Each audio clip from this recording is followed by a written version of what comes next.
The village of Lag has been at constant war with the demi-humans spread across this world. One of the soldiers, Kai, teams up with his friend Manso to take down one of the gorilla monsters, but even the power of friendship isn't enough to help him because Kai's fighting skills are absolute garbage. Now Kai is cornered and he most certainly would have died here, but at the last second, the gorilla is killed by Olha. He was appointed as the guardian of the village and blessed by the land god, and as such, he is the strongest soldier of them all. He is able to effortlessly cut the apes down one after another until eventually he comes face to face with the gorilla guardian. This is the strongest gorilla, so you think defeating it would be a challenge for Olha, but he is still able to cut it in half within seconds. Now that all the gorillas have been defeated, the soldiers start cutting into the gorilla bodies, and one of the soldiers hands Olha a ball that is suspiciously shaped like gorilla nuts. Olha drinks the liquid inside without a second thought, and after doing so, he begins to glow with a red aura. Thankfully, these things aren't actual gorilla balls, they are something called God stones. Drinking the liquid inside is known to increase a person's strength and spiritual power, so it would make sense for everyone in the army to drink at least one so they can all grow stronger. But no, the rules say that they are only allowed to drink tiny drops of it. They all get their drops, and after drinking his drop of Godstone, Kai can already feel his spiritual power increasing. So he asks Manso if he can have some more. But unfortunately, he's just a foot soldier, so there's no way he will ever get permission to drink a full Godstone. The rules say that almost all of the Godstones must be given to a guardian bearer like Olha. So even though Olha is already strong, he gets to become stronger, while the rest of the soldiers are stuck at weak power levels. And no one sees anything wrong with this system.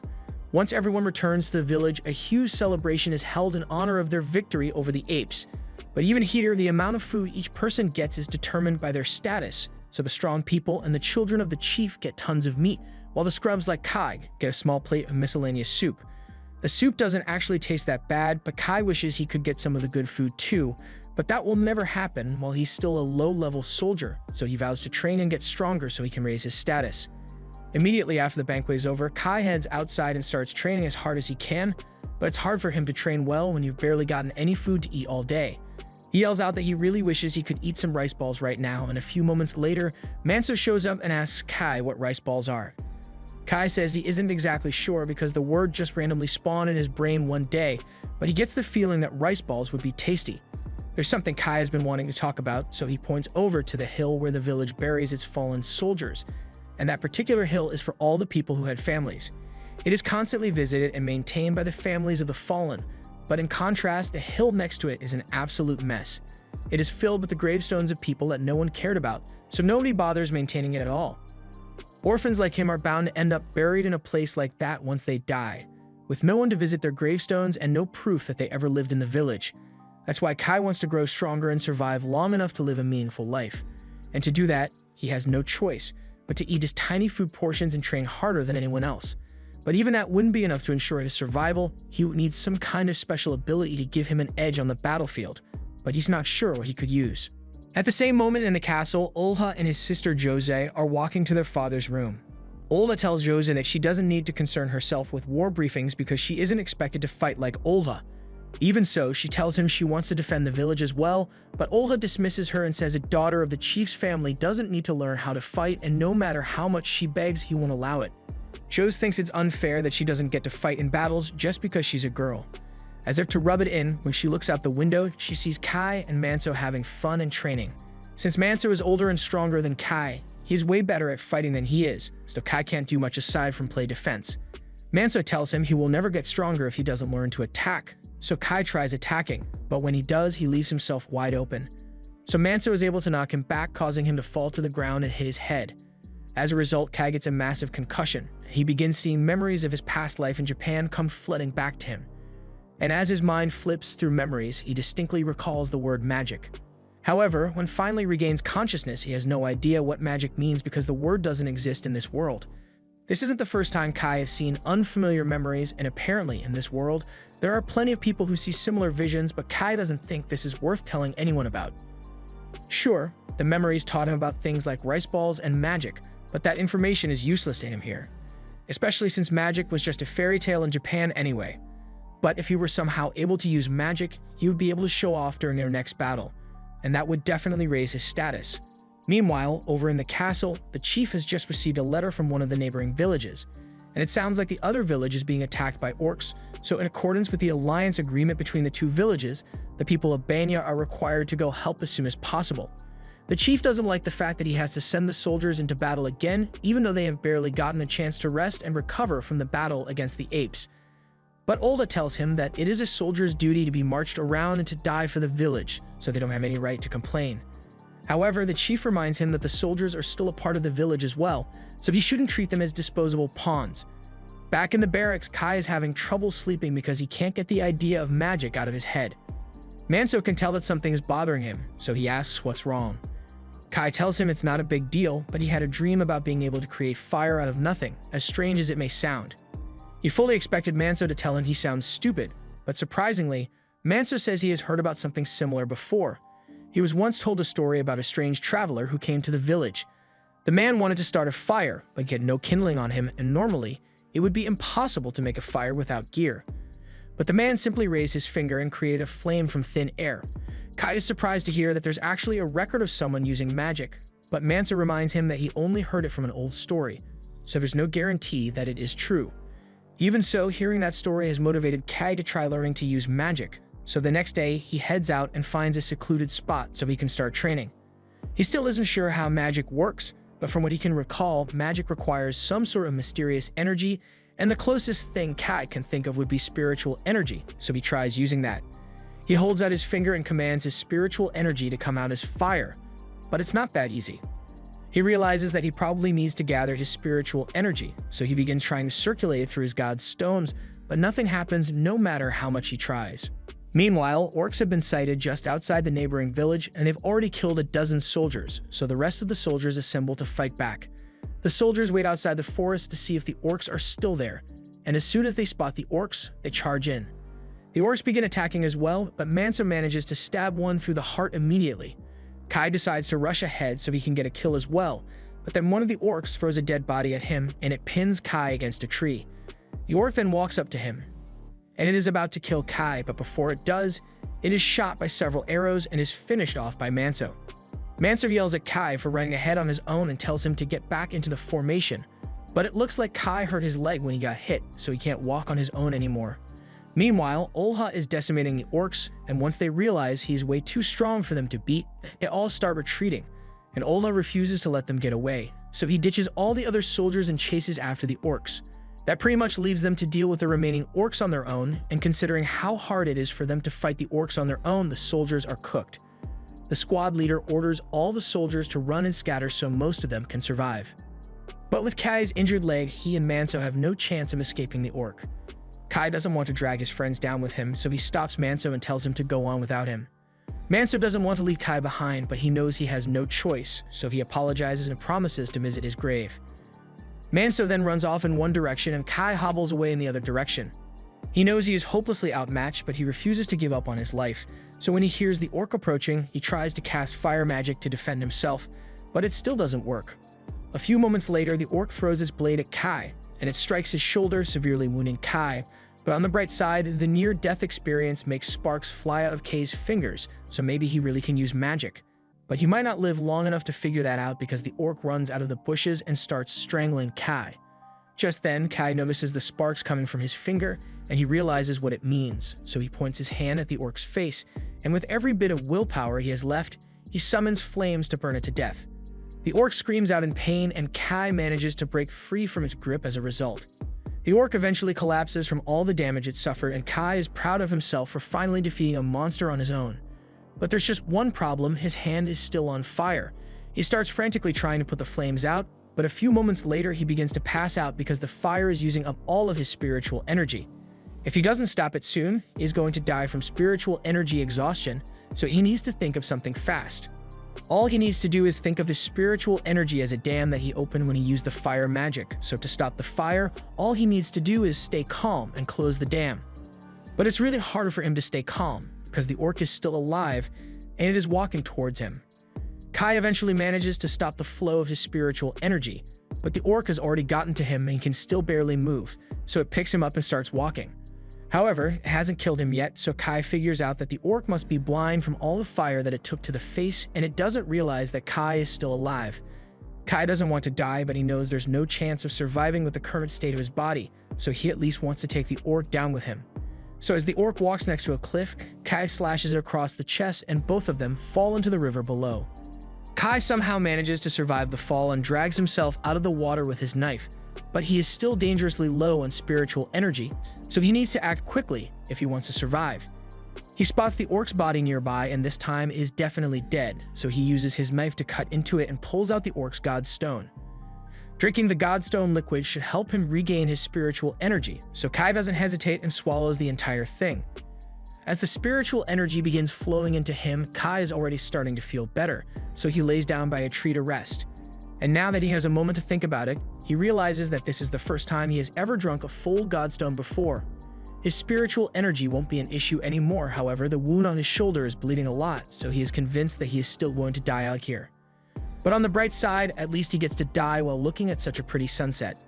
Back in the village, all the soldiers have returned from battle and are getting ready to celebrate their victory over the orcs, but Manso isn't in a good mood right now. One of the other soldiers sees Manso looking depressed, so he comes over and tells him to just be happy instead. Just then, he notices that Kai isn't around, and he thinks it's weird since Manso and Kai are usually always together. It takes a few seconds, but it eventually clicks, and the guy realizes that Kai must have died, but instead of comforting Manso, he tells him to just get over it since Kai was worthless anyway. Kai spends the night passed out under the tree, and by the time he wakes up in the morning, he is surprised to see that he didn't die after all. In fact, he feels better than ever before. His broken leg has healed, and the cut on his shoulder has also sealed up too. He's happy with how things turned out, but he's also a bit confused because drinking a godstone shouldn't be enough to heal such severe wounds overnight. Kai thinks it might have something to do with the wall behind him, so he takes a look and realizes that it's a stone with a bunch of inscriptions on it. He tries to get a look at the inscriptions, but there's too much ivy in the way, so Kai uses his fire magic to burn it all up. However, his power is way stronger than it was before, so Kai gets blasted across the valley. While he is getting back on his feet, he takes a look at his reflection in the water, and he is shocked to see that there's a divine crest on his face now.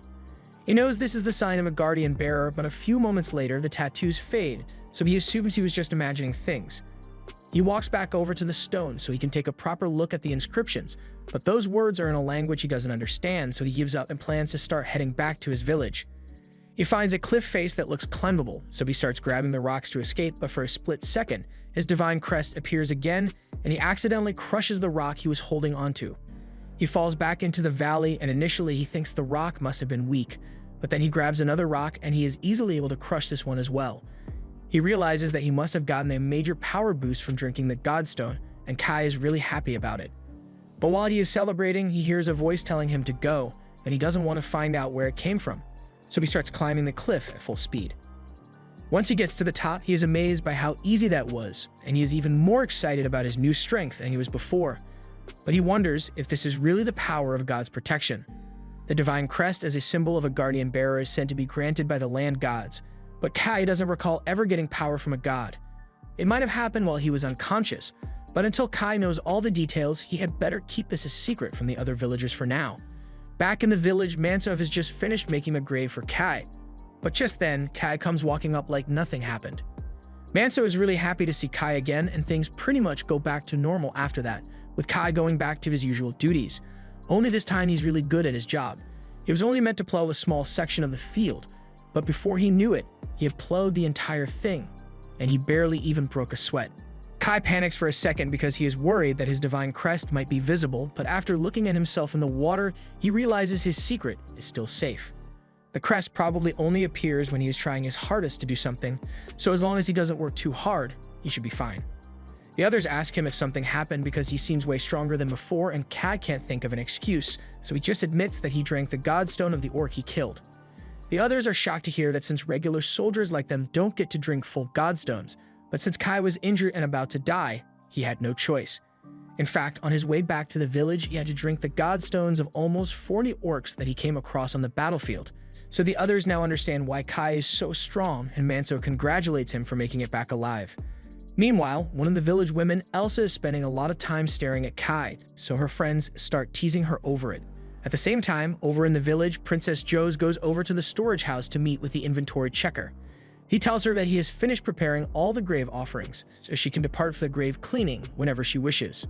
Early the next morning, Kai is out practicing with his fire magic, and it has definitely gotten stronger since last time. But while he was doing this, Joe walks up and asks him to explain himself because he looks pretty suspicious right now. Kai can't disobey a direct order from the princess, so he tells her all about his fire ability. However, Joe doesn't seem too surprised by it since she has heard about similar abilities before. Although, ability users are usually members of special families or monks, so Kai is a bit of a rare case. Especially since he doesn't seem tired at all, even though he must have used a lot of spiritual energy. Bose recalls hearing a rumor that Kai suddenly became stronger after eating a bunch of godstones, so he must have a larger pool of spiritual energy than the average person. Koz asks Kai to train with her, and he has no right to refuse, so a few minutes later, the two are fighting the practice spears. Kai may be a lot stronger than he was before, but Josie is a guardian bearer, so he can't overpower her without straining himself a little, but he also doesn't want to accidentally reveal his divine crest if he tries too hard, so he needs to be careful. Once the duel is over, Kai heads to the well to get some water, and he is honestly surprised that he managed to get through the training so easily because he was holding back to avoid revealing his divine crest. That means he is so powerful that even a guardian bearer like Joe's would stand no chance against him if he were to fight with his full strength. Just then, Joe asks him to bring her some water as well, so Kai rushes back over to her, and while she's washing her face, he asks her if all guardian bearers are equally strong. Joe tells him that she's actually one of the weaker ones because her father and brother are much stronger than she is. The strength of a guardian bearer depends on the protection of their land god, but the guardian bearer must also train on their own to get stronger. And when it comes to training, Josie is severely lacking. Technically, she doesn't need to train because women aren't required to fight in this village. However, as a guardian bearer, she has a duty to protect the people of this village in battle, so she needs to get stronger as well. Besides, the duty of a guardian bearer isn't just to win battles. Kai is confused, but before he can ask her to explain, a rooster makes the morning wake-up call, and Joe's technically isn't supposed to be out here, so she has to get back to the castle before she is seen. Before she leaves, Kai asks her if she can explain what she meant when she said guardian bearers do more than just win battles.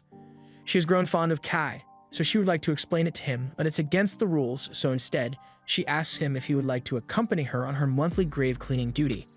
Her land god is enshrined in the Ida village, so she will make the necessary arrangements for Kai to come, and once they are there, she will be able to explain everything. Kai agrees to her terms, so a few days later, Jozo, along with Kai and a few other soldiers, head for the Ida village. They were assigned to protect Josie in case anything happened because this place is ape territory, but the guys find it a little odd that they were randomly chosen to escort Kozu when a different squad usually handles it. One of the soldiers in K's squad heard a rumor that Joe's personally requested for Kai to accompany her, which is why the entire unit got assigned to the job. He asks Kai if it's true, and Kai is about to confirm it, but Manso interrupts him mid-sentence and tells the others to leave Kai alone because there's no way the princess knows who he is. Eventually, they arrive at the Ida village, and to Kai's surprise, it is nothing but a pile of ruins. The village was overrun by monsters years ago, and as a result, the villagers were forced to abandon it. But there's still a gravestone here, and it is their duty to maintain it in the name of the land god. Although the power of the land god of this village has dwindled so much that the land is already completely barren. Just then, Joes comes over and says she wants to take a look around the village, so she needs a guard to accompany her. The man immediately offers to escort Joes, but she tells him she actually wants Kai to do it instead. Kai and Joes start walking around the village, and when they get to a small flower garden, Joes kneels down and starts praying. Kai wants to ask what she's doing, but she needs absolute silence, so she tells him to stay quiet.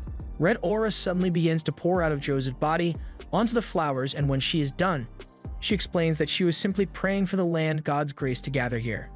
This is a job that only guardian bearers bound to a land god can do, but since this village was abandoned, her land god's spirit has grown very weak, which is part of the reason why she isn't as strong as her brother or her father. And while the village of Lag is able to grow tons of good crops thanks to her father's strength, she is barely able to maintain this little flower garden with her power.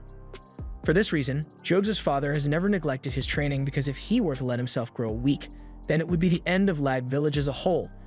While land gods do grant power to the guardian bearers, that power is dependent on how strong the individual is, which is why all the guardian bearers have to train and drink a ton of godstones.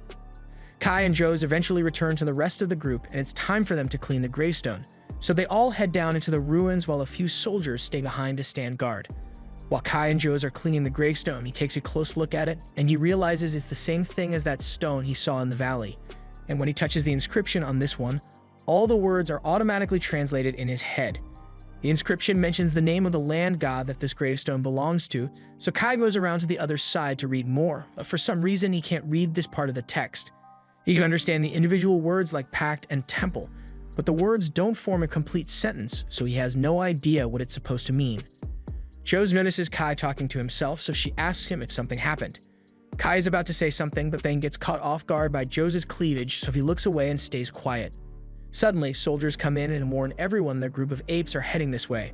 They all rush outside and begin hiding the grave, but before they could leave, the apes show up, so the captain orders Kai and Manso to escort Joes back to the village, while the rest of them hold the apes off. However, while Kai and the others were fleeing, 2 apes cut them off, so Manso steps up to fight them. However, the ape tramples all over the flower garden that Joes has been working so hard to protect, so in a fit of rage, she rushes out and declares that she will kill it for what it has done. The ape is initially intimidated when it sees Joes' tattoos, but she has almost zero real combat experience, so she's shaking with fear. Once the ape realizes that she's a novice, it tries to kill her, but Kai jumps in and slashes it across the chest. Kai then spots the second ape attacking Manso's group, so he grabs the axe on the floor and uses it to slash the second ape in the shoulder, before jumping into the air and stabbing it in the head. Everyone is shocked that Kai was able to take the apes down so easily, but Joes is especially shocked because for a split second, she saw the guardian bearer tattoos on Kai's face. After returning to the village of Lag, Joes gets yelled at by Ola because he heard about how she nearly got herself killed after jumping into battle. He yells that this is exactly why he doesn't approve of her fighting alongside the soldiers, but Moloch calms him down.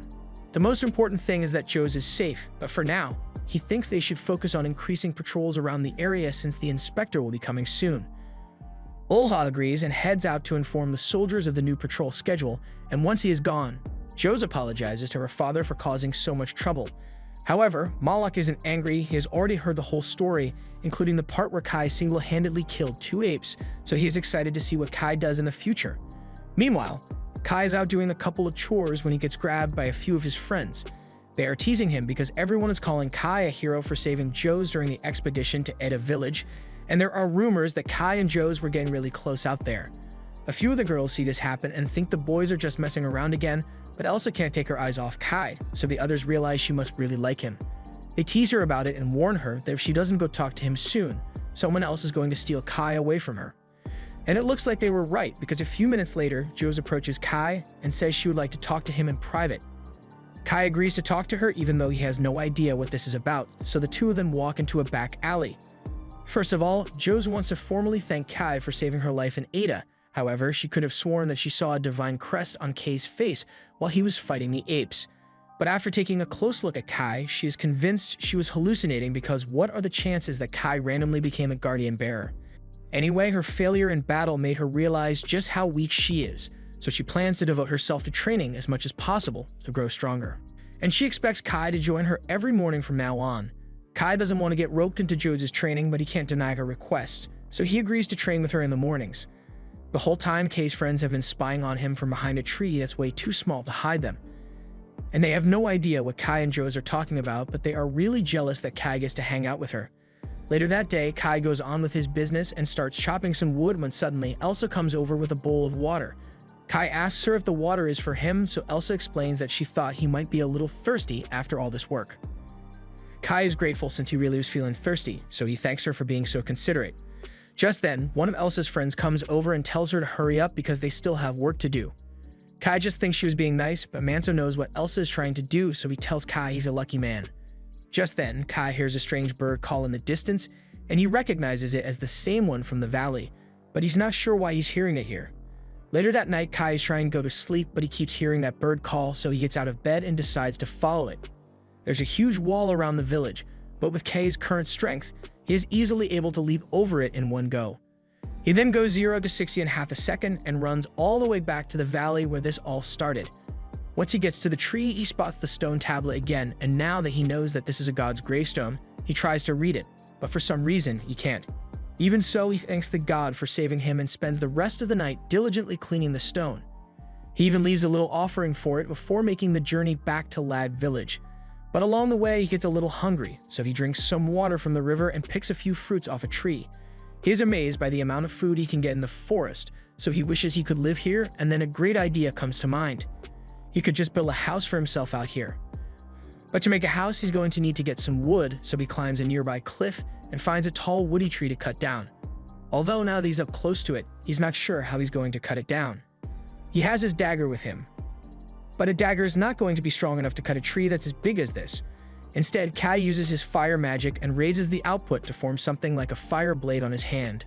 But while this may have worked for metal, a tree is made out of wood, so Kai accidentally starts a forest fire. Luckily, he managed to put the fire out before it got out of control, but he still needs to think of a way to cut this tree down. He was able to create fire from nothing, so he should be able to think of something to cut a tree down. And all of a sudden, a memory from high school chemistry comes flooding into his mind. And Kai must have paid attention in class during his past life because he now remembers everything there is to know about molecular structures. Now he knows that if he wants to cut the tree down, he just needs to find a way to break the bonds between the molecules, so he puts his hand up against the tree and starts trying to manifest his spiritual energy in a way that will allow him to cut through the tree. However, before he could get it to work, he hears something moving nearby, and it's coming from the direction of the valley, so he decides to go check it out. And as we look back at the tree, we see that Kai really was able to split the tree's molecules. Once Kai gets to the valley, he finds a group of children with climbing gear who look like they are about to climb down into the valley. Kai doesn't know what their intentions are, but it's his duty to protect that valley, so he jumps down fully prepared to smack a couple of children. But to his surprise, once he gets a bit closer, he realizes that these people aren't children. They're just short. Their leader steps forward and introduces himself as Poruk, the chief of the Kora people. Kai has never heard of the Koras before, and he thinks it's strange that their leader is able to speak the human language fluently. He explains that he and his people have had some interactions with human merchants before, and apparently humans consider their goods to be of high quality. But that's not important right now. Poruk wants to apologize for coming here without permission. He explains that they are here to fulfill an ancient agreement they have with the great valley god that resides here, and from what they know, the valley god resembles a human, so they believe Kai is the valley god. Poruk goes on to explain that the Koras have quietly lived in these woods for generations while worshipping the land gods, but a few days ago, the orcs attacked them in an attempt to take their land god. The Koras are really weak, so they stood no chance of winning and were forced to flee their home. Poruk addresses Kai as an ancient arbitration god and asks for his help to reclaim their home. Kai is having a hard time processing all of this, but first, he wants to know what an arbitration god is. Poruk explains that the legends say that an arbitration god is one who has received power of all creation in order to protect the creatures of the forest, but Kai finds it hard to believe that the legend is talking about him. Just then, one of the Koras speaks up and says he doesn't believe Kai is an arbitration god because the legends say an arbitration god should be a fierce warrior who punishes those who disturb the peace of their land, and Kai doesn't look fierce in the slightest. However, Poruk says he is absolutely certain that Kai is the arbitration god because he can see it clear as day. Figuratively. Years ago, Poruk once incurred the wrath of the valley god by entering this valley without permission, and as punishment, the valley god took both of his eyes. But in exchange, Poruk gained the ability to see the spiritual energy of the world around him, and when he looks at Kai, he can see the energy of the valley god flowing through him. So he must have received the valley god's protection. And besides, they already offered a sacrifice, so Kai has to help them. Kai gets confused by the mention of a sacrifice, so Poruk explains that earlier today he sacrificed his granddaughter Aru to the valley. Kai panics and asks them to show him where they left Aru, so they lead him to the rope that Aru used to descend into the valley. But that rope snapped a while ago, so she probably fell to her doom. Kai jumps down into the valley and finds Aru's body at the bottom, and thankfully she's still alive, but she's also bleeding a lot, so she won't last much longer. Kai remembers how his injuries healed when he first found this, so he tries to do the same thing by using magic. All he needs to do is imagine the injuries being healed, and as he does this, he is able to visualize the tissue of Aru's body. Kai had no prior knowledge of biology, but he now knows that the mitochondria is the powerhouse of the cell. And with this valuable knowledge, he is able to heal Aru's wounds. Kai is honestly surprised that that worked, but it looks like Aru is going to need to rest for a while before she can get back up. In the meantime, Kai hears a commotion at the top of the valley, and he realizes the orcs are attacking. The Koras are practically defenseless against the massive orcs, so there isn't much they can do, but all of a sudden, Kai arrives and saves them by stabbing one of the orcs through the chest. In the time he was gone, a few of the Koras had already been killed, and the culprit is the orc leader. The orc leader displays its divine crest in an attempt to intimidate Kai, but its cleaver is still soaked with the blood of the Koras that it killed, so there's no way Kai is backing down until he gets his revenge. And he's not the only one who's outraged either, because he starts hearing a voice in his head telling him to kill the orc and instill fear in its heart before it dies. Kai realizes the voice is coming from the valley god, and as the valley god's guardian bearer, he is prepared to carry out its will. But before Kai begins fighting, Pork steps forward and says he will assist him. He may not be as powerful as Kai is, but he is also a guardian bearer, so he can handle himself in a fight. Kai appreciates the extra help because it will make this a lot easier. And just so the orcs know what they are up against, Kai turns back to them and activates his divine crest as well. The confidence on the face of the orcs disappears as they realize that now have to fight two guardian bearers, but their leader still forces them to attack, so they charge forward and both are immediately killed by Kai. One of the orcs tries to sneak up on Kai while he is distracted, but Pork rushes in and cuts it down to protect him. Kai thanks him for the help, but handling the weaker orcs is all Pork can manage, so he tells Kai he's going to have to fight the guardian bearer orc on his own. Kai picks up a cleaver and slowly starts walking towards the final orc. The orc realizes he is screwed, so it tries using talk no jutsu.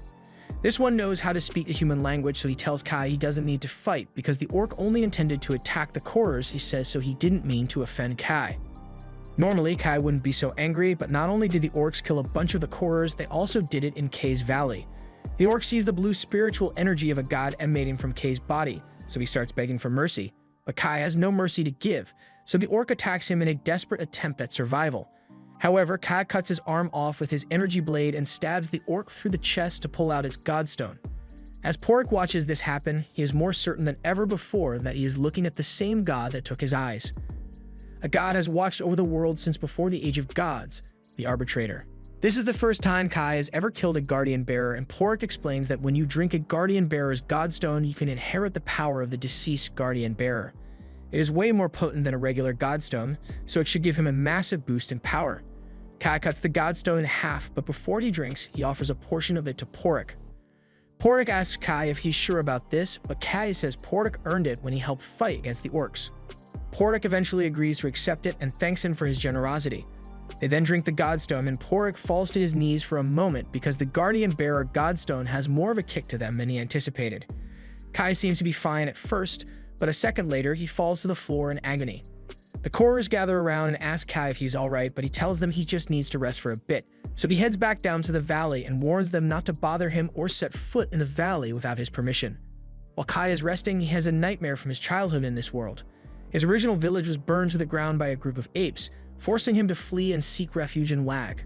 The next morning, Kai wakes up and he is surprised to find himself covered by a blanket, and he is even more surprised when he realizes that Aru is sleeping next to him. He freaks out and asks Aru what she's doing, so she explains that she didn't want Kai to catch a cold, so she was keeping him warm. Kai may have saved her, but she was still sent here as an offering, so she swears to spend the rest of her life serving Kai to the best of her ability. Kai tells her he doesn't need to serve him, so she should just go home, but Aru says she can't do that. Pork told her that if she didn't fulfill her role as an offering, then great misfortune would befall all the Taurers, so she refuses to leave. Kai starts trying to convince her to go home anyway, but then he realizes the sun is up, so he needs to get back to the village of Lag before anyone figures out that he left. Kai jumps up the side of the valley, but he is shocked to see the rest of the Korers still waiting there for him. He thought they would have left by now, but while Pork is thankful that Kai saves them from the orcs, they don't really have anywhere to go. And since their old village was destroyed, they were hoping Kai would let them live here and devote themselves to the valley god. Kai kind of feels bad for them, so he agrees to let them live on the land surrounding the valley. However, he forbids them from entering the valley without his permission. He then gets ready to head back to Lag, but before he goes, Korers has something important he wants to tell him. A little while later, Kai returns to Lag, but as soon as he gets there, he has to deal with an upset Joes because he's late for their morning training session. She asks him what took so long, but Kai can't tell her he left the village to visit his valley, so he just says he overslept. A little while later, the chief approaches some of Kai's friends and asks them if they know where he is. Manso tells him that Kai is assigned to storage house duty today, so he should be near the castle, and once Vezin finds him, he challenges Kai to a duel. After hearing about how well Kai did when he protected Joes, Vezin wants to see how strong Kai is for himself. But of course, this is just a friendly mock battle, so he tells Kai he doesn't have to worry about getting killed. Kai is relieved that this isn't a death battle, but considering what Pork told him, he's going to have to be careful. He said Kai should keep his status as a guardian bearer hidden for now since it hasn't been long since he acquired his power and he will be an easy target until he masters it. That means Kai has to keep his divine crest hidden at all costs, so he needs to hold back against Vezin even though he is weaker. Vezin makes the first move, so Kai jumps out of the way and starts dodging all the strikes, but he is getting really worked up, so his divine crest is visible. Kai manages to calm himself down to make the divine crest go away, but he still needs to fight Vezin, so he charges forward and strikes him with a spear. Unfortunately, Vezin is so beefy that the spear shatters when Kai tries to hit him, so now Kai is forced to fight barehanded. And to Kai's credit, he doesn't give up, but just like man number 1 in the gorilla fight, Kai gets punted away. Kai just had the wind knocked out of him, so there's no way he can keep fighting, but luckily, Vezin was satisfied with his fight.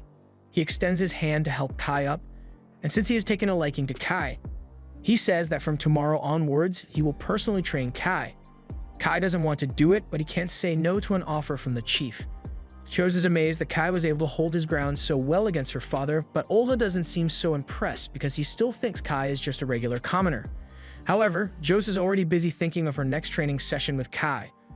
After Vezin leaves, Manso and the rest of Kai's friends come over to check on him. And once they know he's okay, they start laughing at him because he got stuck training with Vezin. With Jose and Vezin demanding Kai's attention all the time, he hasn't been able to leave the village for a while, but tonight he finally gets the opportunity to leave.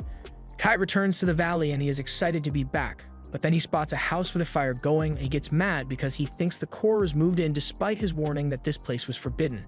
However, when he goes to see who did this, he realizes it was just Aru. Kai forbade the Korras from entering the valley, but Aru never actually left, so she isn't breaking any rules. Plus, she has been preparing for Kai's return, so she brings out a plate of food she made for him. Kai was about to tell her to leave, but then he sees the food she made, and all of a sudden, he doesn't mind letting Aru stay in the valley anymore. Aru asks him if he likes the food she made, and Kai tells her it tastes great, but aside from the flavor, this is the largest meal he has ever had the pleasure of eating. He almost wishes he could stay here forever because his food portions back in the village are usually really tiny. But to Kai's surprise, the next day when he goes to the cafeteria to get his food for the day, he receives a decently sized portion. The lady tells him she's giving him extra because he has been working really hard lately. Kai is thankful for the extra food, but his friends get jealous, so they ask the lunch lady why Kai is the only one who gets special treatment. She then reminds them that they've been slacking off all day, so if they want extra food, they are going to have to work hard for it.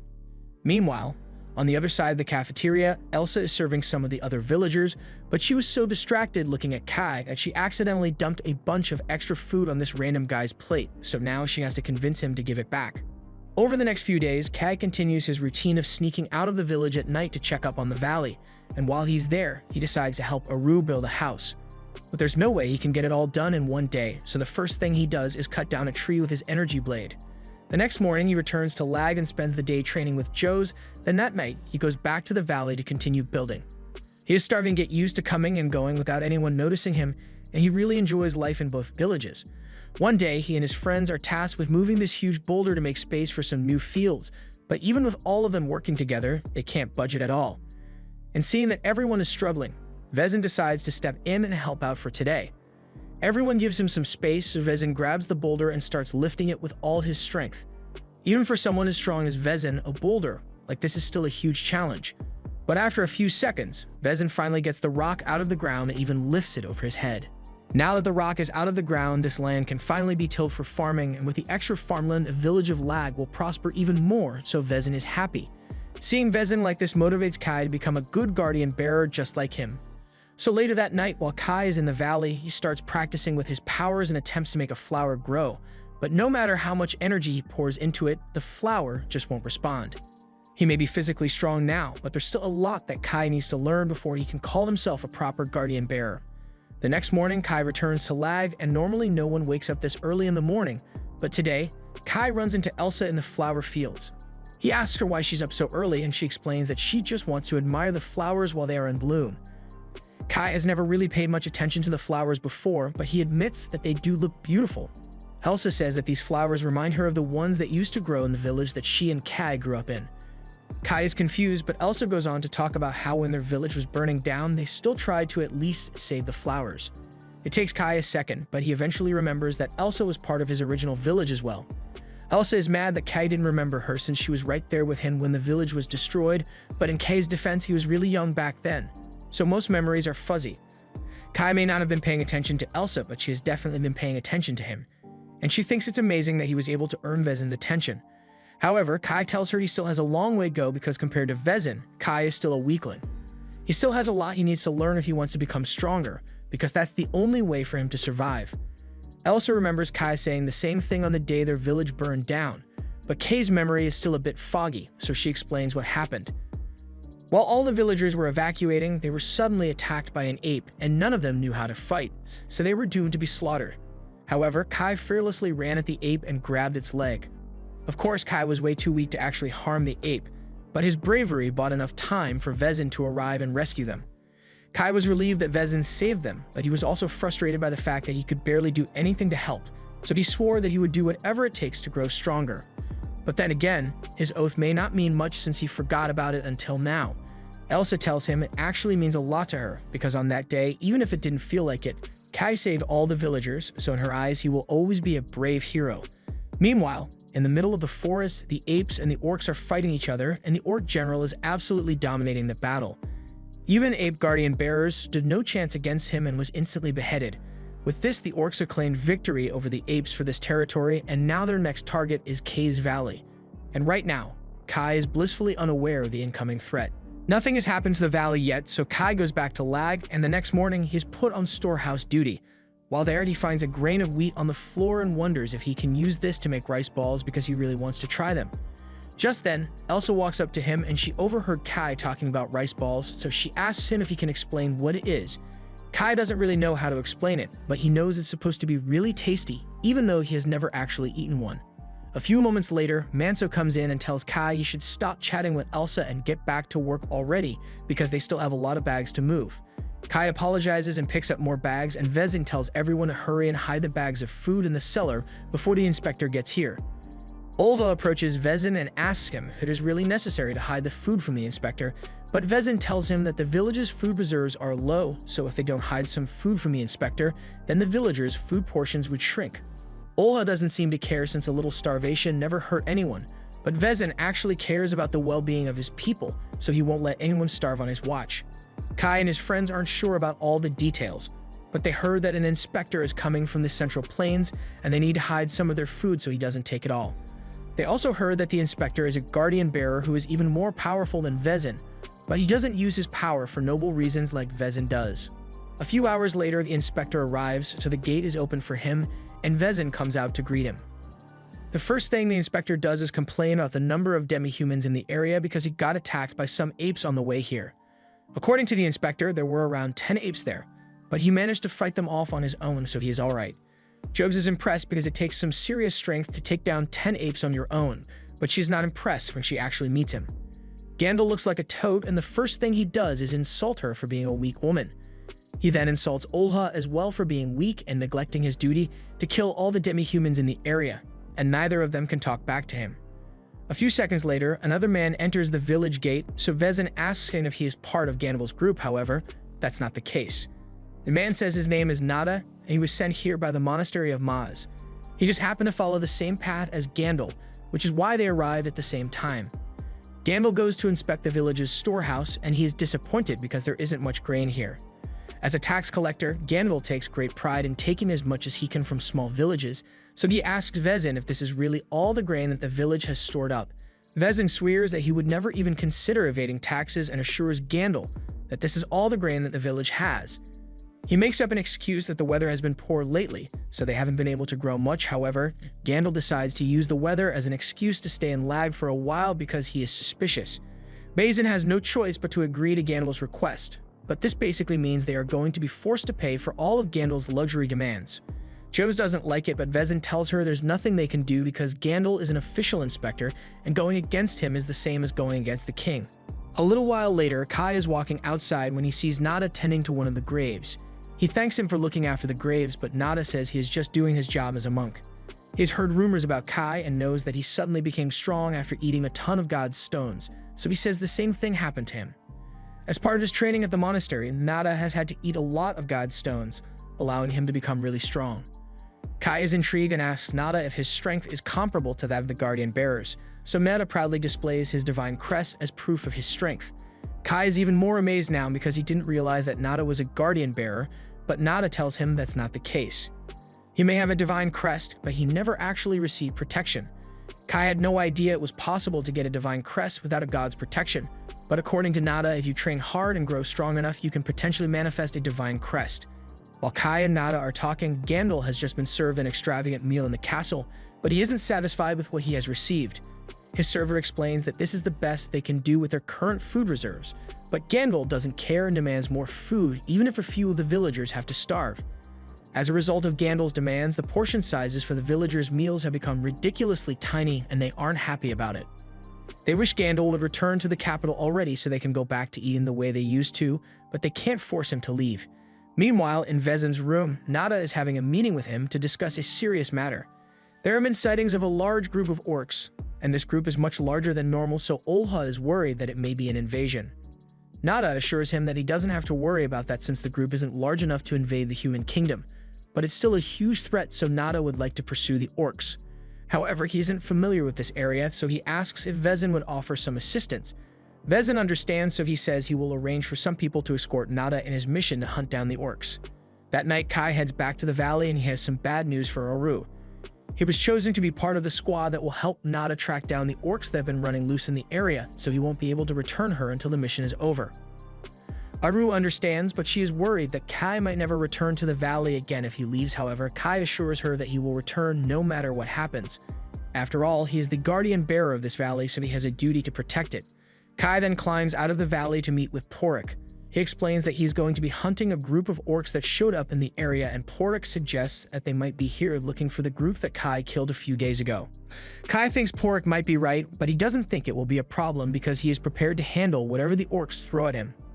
The next morning, Gandalf is still lazing around like a bum while a squad is sent out to track down the orcs that Nada is looking for. Olha and Vezin watch as the squad departs, but Olha doesn't think it was a good idea to send Joes on this mission. Normally, Vezin would have sent Olha, but he has to go after the apes that supposedly attacked Gandalf on his way here. Besides, Kai is with her, and Vezin trusts him, so he is sure Joes will be alright. Just then, Elsa comes running out of the gate because she has something she wants to give Kai. She did her best to recreate those rice balls Kai was talking about by using wheat, and she would like him to try it. Kai thanks her for the thoughtful gift, and for some reason, whenever looking at the rice balls reminds him of his mother, even though he has been an orphan all of his life in this world. Manso then calls out to Kai and tells him to hurry up, so Kai thanks Elsa again and puts the wheat balls in his shirt for later.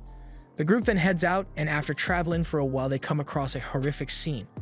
There are dozens of dead apes and orcs scattered all over the place, and Nada believes that the orcs they are chasing must have gotten in a fight with the apes. However, there are a lot more ape corpses than there are orcs, so it looks like the orcs won the battle. But Kai has no idea why the orcs would do something like this. Chose tells Kai that they might be pursuing the same thing that Nada is after because she overheard his discussion with Vezin and Olha last night, although she didn't catch all the details. Nada comes over, and since Kai and Joes are curious, he explains that he is here because of a prophecy. According to the prophecy, a powerful god is supposed to appear in these lands, and it is Nada's job to find this god and its gravestone before it falls into the wrong hands. It is said that whichever species claims the god will acquire incredible power, so he can't afford to let the demi-humans find it first. Kai asks what kind of god this is supposed to be, so Nada tells him it is a wild spirit that no one can control. It has unfathomable power, and it is impartial to good or evil, kind of like an arbitrator.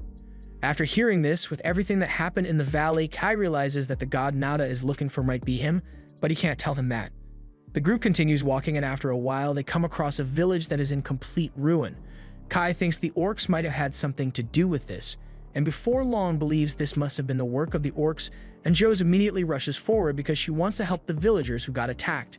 Nada warns her that it could be dangerous down there, but she can't just ignore people who are in trouble. Once they arrive at the village, they discover that a lot of the homes have been destroyed, and there are a few dead Uzels on the floor over there. The Uzels are a quiet and peaceful species, so they aren't hostile towards humans, but whatever did this definitely was. Kai spots an orc axe on one of the fences, so everyone is immediately put on guard, and they tell Joes that they should get out of here before any more orcs show up. However, Joes thinks some of the Uzels may have been able to survive, so she's not leaving until she searches the village for survivors. Nada also thinks they should search the village, but mostly because he wants to take a look at the land got here. In that case, Manso asks Kai to go with Nada while the rest of them stay behind to guard Joes. As Joes and the others walk through the village, they discuss how strange this situation is. The village is completely empty, yet the damage to the buildings is minimal. Normally, orcs would cause much more destruction if they were going to attack a village like this. Just then, Joes notices some blood on the ground, and the trail leads over to a shed, so she thinks there might be an injured Uzel inside. Meanwhile, Kai and Nada head into the village shrine to take a look at their god's gravestone. It is pretty dark, so Nada decides to use his spiritual energy to create some fire, but Kai warns him not to draw too much attention because there might be orcs nearby. Nada is surprised that Kai is so calm because most people would freak out upon seeing a man create fire from nothing. He wonders if Kai has seen a technique like this before, but Kai can't exactly explain that he knows how to use fire too, so he just tells Nada he heard about it from a story. Although Nada doesn't seem to fully believe him. Back on the surface, Joes calls out to the person inside the shed and says she isn't going to harm them, but as she opens the door, the only thing that comes out is a dead orc. As for Kai and Nada, they have finally found the gravestone, so Nada takes out a little notebook and uses it to translate the words on the gravestone. Meanwhile, Kai goes around the back to secure the area, but to his surprise, he finds a Uzel girl lying on the floor. Kai and Nada take her back to the surface, and along with the Uzels, they found 3 orc corpses in total. Seeing as there are only 3 orcs, Nada realizes that this isn't the orcs' main force, and judging by the woman's clothes, it looks like she was this village's guardian bearer. The others are surprised to hear that since female guardian bearers like Joe's are rare. And according to Nada, the Uzel's guardian bearer was clutching the entire fight alone. Uzels by nature are very weak, so normally they could never hope to defeat even a single orc. Yet this woman was able to kill the 3 orcs to allow some of her people to escape, even if it did end up costing her life. And knowing that other female guardian bearers can accomplish such great things gives Joes hope that she can also be strong enough to fight and protect the things she cares about. They all hold a little funeral in honor of the dead Uzels and their guardian bearer, but it looks like the guardian bearer's godstone was taken, so her land god's protection was probably transferred to another person. Speaking of land gods, Menso asks if Nada found what he was looking for when they went down into the shrine, but the god here wasn't the prophesied one. There were only 2 paths after the Orc Ape battlefield, so if only 3 orcs came this way, then that must mean that the main force went the other way. Kai takes one look at the map and realizes that the path Nada is talking about leads straight to his valley, so he immediately volunteers to run out ahead to check things out because he can't let the orcs invade his valley. Nada thinks it's strange that Kai seems so motivated about this, but he decides to let him scout ahead, so Kai takes off running. Meanwhile, in the valley, Porik and the other quarters have just learnt that a group of orcs is heading straight for this valley. Porik knows that without Kai here, they are pretty much doomed, so he tells Kechek to gather as many people as he can and hide while Porik faces the orcs. He is aware that he stands no chance, but as his people's guardian bearer, he can't sit around and let them be slaughtered, so he plans to hold them off and hope that Kai can make it here in time to save them. That same night, Olha and his men close in on the apes that were seen near Lag, and to his surprise, there's an entire camp of them out here, and they seem like they are preparing for an attack. His men suggest they should regroup with the rest of their squad and come back to attack later, but Olha doesn't want to wait that long. His men try to stop him because there aren't enough of them here to handle all the apes, but Olha doesn't care. It would be one thing if he were worried about the apes launching an attack while they retreat, but Olha's reason for wanting to rush into this fight is because he wants to gain Gandalf's approval. Fortunately, no one agrees with him, so Olha eventually agrees to return to Lag and regroup before attacking the apes. Meanwhile, the other group has set up camp near the destroyed village, and Kay's friends are wondering if he managed to find the orc horde or not. They can't do anything until Kai returns and tells them the location of the orcs, but it's been a while now, so they're starting to worry for Kay's safety. Joes is especially worried, so she starts wondering if she should have gone with Kai. She even considers running after him to try to catch up, but the others tell her she can't do that. Their job is to make sure that Joes is safe at all times, and Kai wouldn't want her to throw herself into danger for no reason. Nada comes up to Joes and tells her she doesn't need to worry so much because Kai is an incredibly capable fighter, so he probably won't die out there. Either way, all they can do is trust in Kay's strength, but with that said, Nada tells everyone that he's heading to the top of the hill. Manso asks him why he's going there, so Nada explains that he's going to pray for Kay's safe return, but in reality, he goes up there to perform a special technique that allows him to keep track of what Kai is doing. For some reason, he gets the feeling that Kai knows more about the Valley God than he is willing to admit, so Nada begins meditating and 2 glowing eyeballs appear above him. Nada then sends these eyeballs out into the forest to find Kai, and on Kay's end, he is currently running full sprint to make it to the valley before it's too late. Along the way, he notices a ton of orc footprints in the dirt, and it looks like all of them are heading straight for the valley. Just then, Kai hears some rustling in the bushes, and a few seconds later, someone jumps out and attacks Kai with a knife.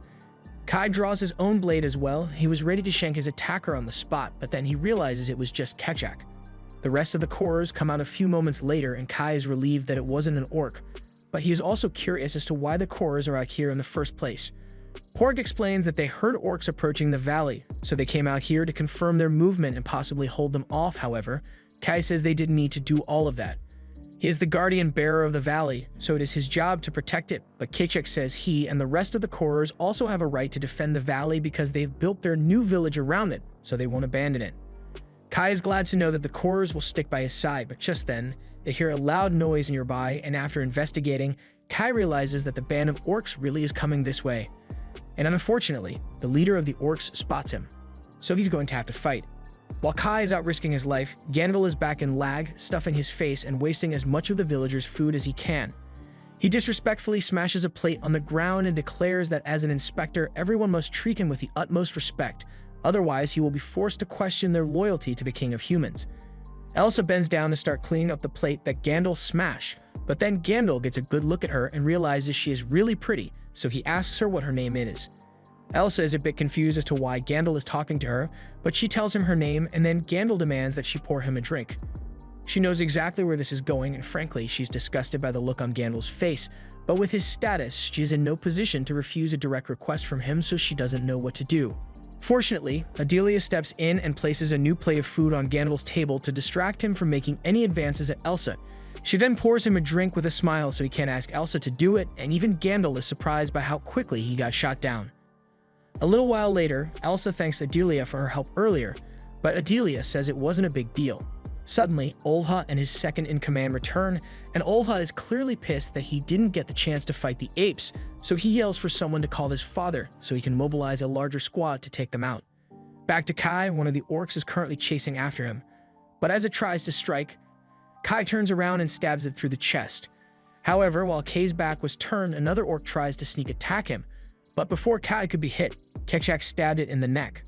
So far, they've managed to take down a good portion of the orc soldiers, so the rest of the orcs are starting to reevaluate their choices a little.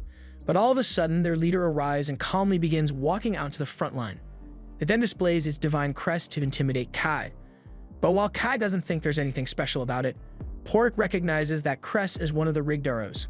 Kai has no idea what rigged arrows is supposed to mean, so Pork explains that among the orcs, there are 6 exceptional warriors with powerful land gods. These orcs are called the rigged arrows, and they are capable of far more than your average guardian bearer. Kai warns everyone to stay back because he's going to have to go all out to defeat the orc leader. Nada sees all of this happen and he had his suspicions before, but now that he has seen Kai's divine crest, he is certain that Kai is the one he has been looking for.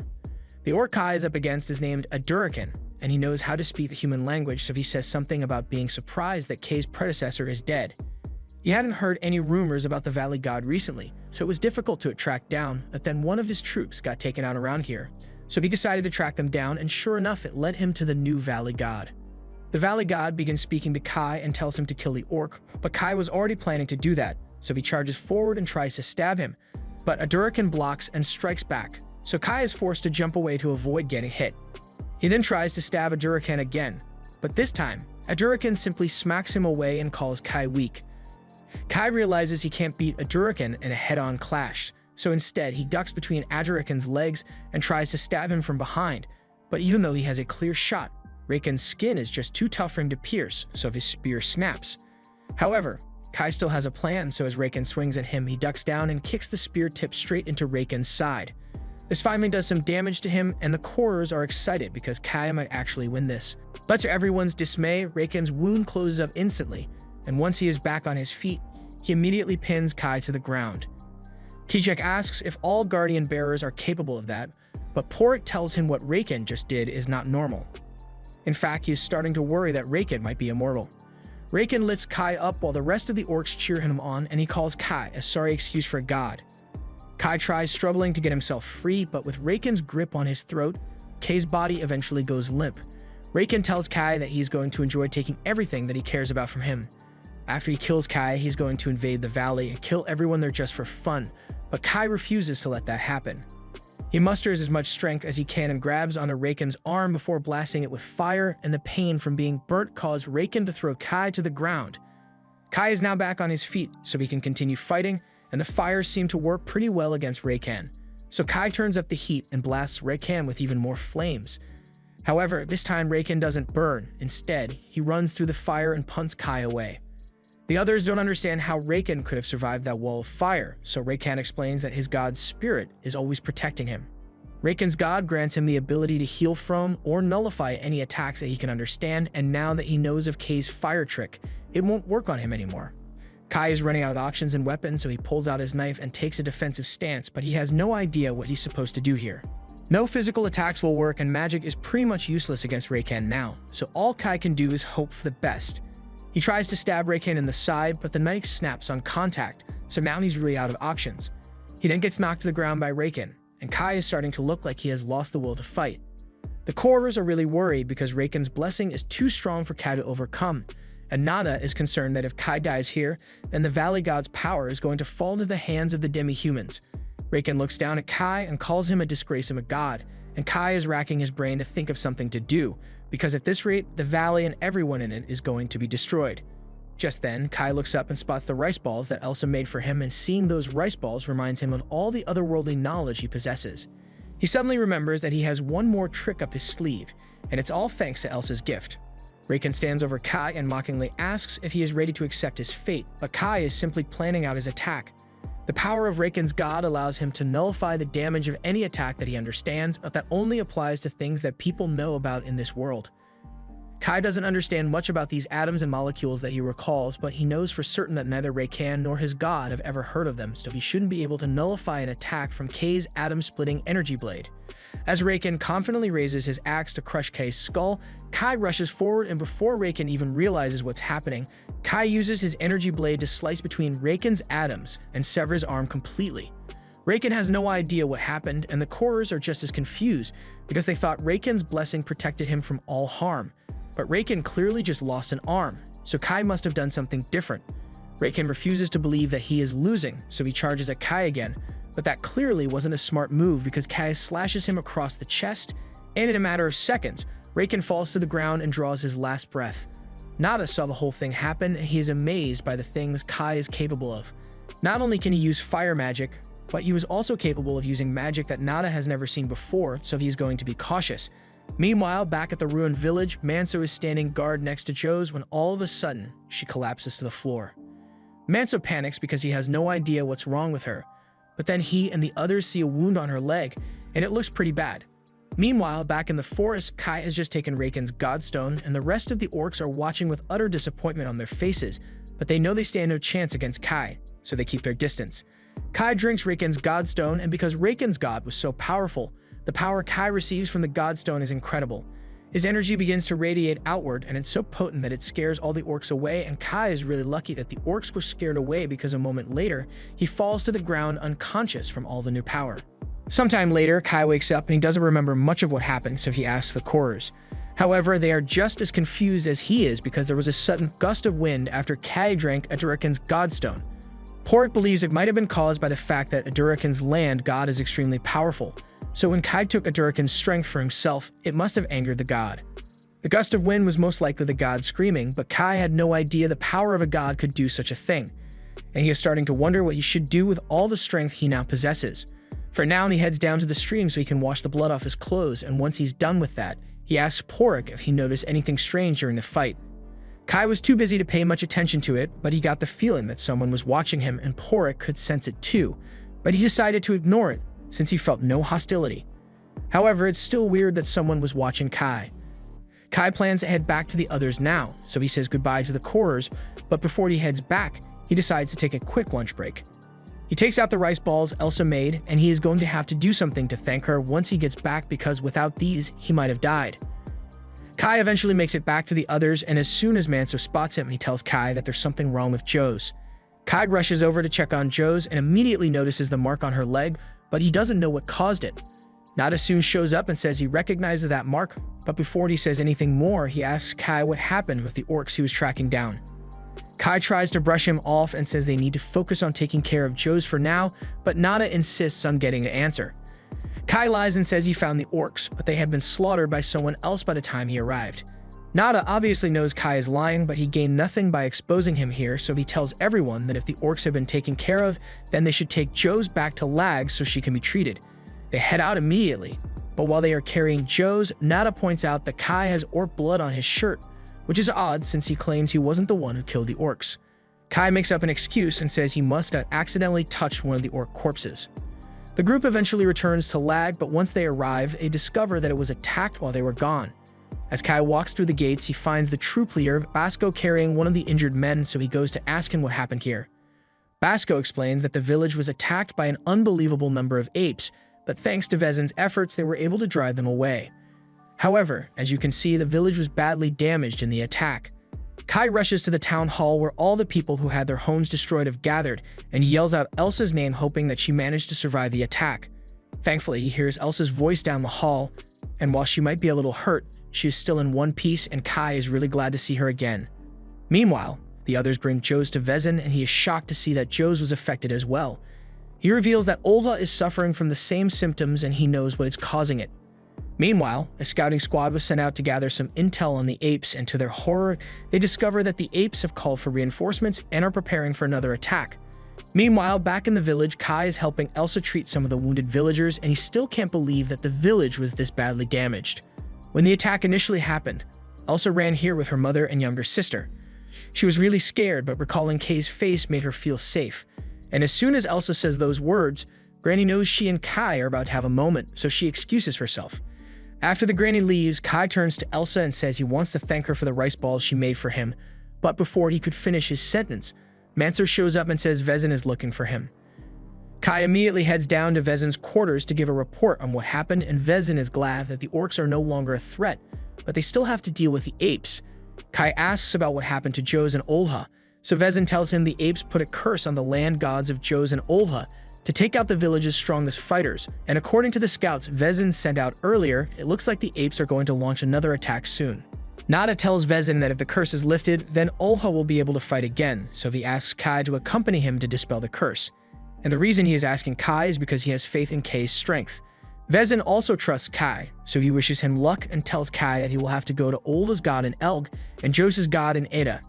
The survival of Lag hangs in the balance of this mission, so he is counting on Kai, and for the sake of Jose, Kai swears he will do his best.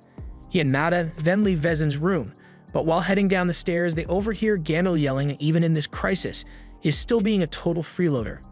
Kai wishes Gandalf would do something to help the situation since he is a guardian bearer, but with how much of a bum Gandalf is, Nada doesn't think he is going to be of any use. Anyway, Nada needs to prepare a few things for the trip, so he tells Kai he will meet him over by the North Gate when he is ready.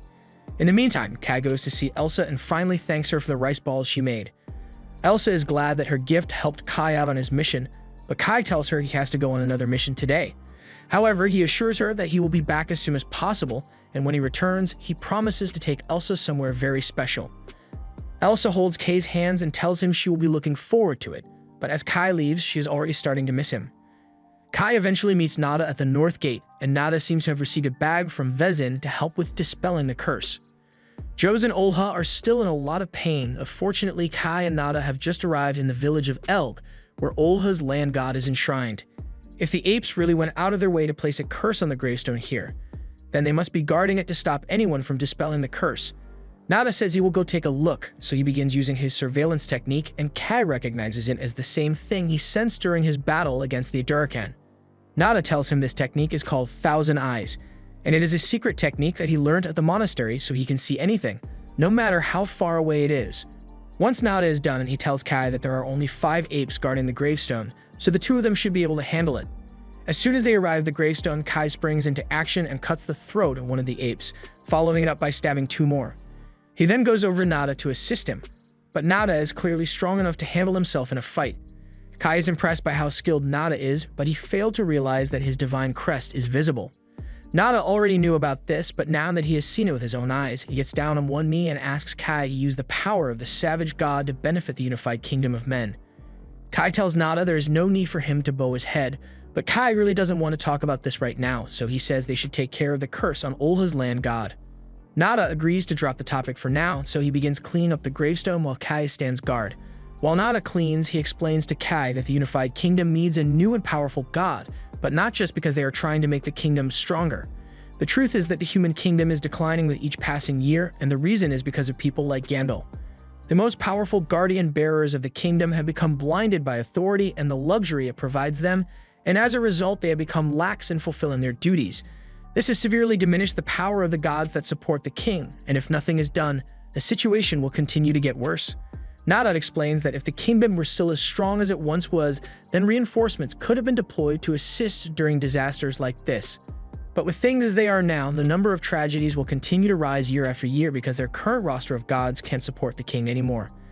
That's why Nada has been looking for a new god to strengthen the kingdom, even if it means tearing down the current hierarchy. Nada then begins the ritual to dispel the curse, so Kai asks him what he is pouring on the gravestone. Nada explains that the god of Elg serves the god of Lag, so by pouring the blood of its guardian bearer, Vezin, the curse can be lifted. Once the blood vanishes, Nada tells Kai that the ritual is complete, so they need to move on to the village of Ida so they can dispel Jose's curse. Along the way, Nada begins giving another speech about how the world is changing. He points out the fact that the apes were so desperate that they were willing to weaken the land gods and destabilize the land just to win. Kai asks what he means by desperate, so Nada explains that according to his research, the ape nation is facing a great threat, one that may force them to abandon their homes, which is why they are invading the human nation to find a new place to live. It's the same with the orcs that Kai killed yesterday because they were looking for a new god in order to face the being that is threatening them in the north. With all the changes happening, Nada is worried that the kingdom of humans might be destroyed as a result, so he asks Kai to lend the power of his god to the kingdom of humans and save millions of lives. Nada's story sounds very convincing to Kai, but all of a sudden, the Valley God begins telling him to kill Nada so he isn't sure if he can trust him. He tells Nada to give him some time to think about it, and Nada agrees to wait, but he expects an answer by the time they dispel the curse on Jose's land god. Meanwhile, back in Lag, the mark on Olva's body has begun receding thanks to the efforts of Kai and Nada. And if Olva regains enough strength to join the fight, then the villagers of Lag have a good chance of surviving. Kai and Nada eventually make it to the gravestone in Ida, and after taking out the apes guarding it, Nada begins dispelling the curse. While he does that, Kai takes a walk outside and starts thinking about the power he now possesses. He's been wondering what to do with it, but if it's for a good cause like saving lives, then maybe that would be a good way to use it. But he still doesn't understand why the Valley God was so angry at Nada. Just then, Nada comes outside and asks if Kai has made his decision yet, but Kai still isn't sure. Nada tries to persuade Kai by telling him that if he joins the kingdom's mausoleum, then he will gain the favor of the God King, and his power will increase greatly. So much so that he could easily save the people of Lag, specifically those Kai cares about like Elsa and Jose. That sounds good, but Kai also cares about people outside of Lag, and he has a responsibility to protect the Korers because they have devoted themselves to him. However, Nada tells him he is going to have to abandon the Korers. Kai can't believe what Nada just said and asks him why, so Nada explains that the kingdom's mausoleum does not tolerate lowly demi-humans even if they are peaceful. Humans are superior in every way, so the idea of association with other species is out of the question. Kai asserts that the Korers are lowlives, but Nada completely ignores him. He then asks Kai to use his power for the humans and only humans, but if those are the terms of joining the kingdom, then Kai says he will have to refuse. Guardian bearers have a responsibility to protect their land god and the people that live there, so he can't just abandon the Korers. Nada asks if there's anything that could change Kai's mind, but Kai is firm on his answer. Surprisingly, Nada smiles and says he will just have to give up on recruiting Kai for now if he can't agree to the terms. He also promises to make up an excuse so his higher-ups don't come looking for Kai. Kai naively believes he is telling the truth, but a few moments later, Nada stabs him in the back. Kai falls to his knees and he is in disbelief because he never thought Nada would do something like this. Nada explains that he just stabbed Kai with a god-killing relic which has the power to break through the defenses of guarding bearers and temporarily restrict their strength.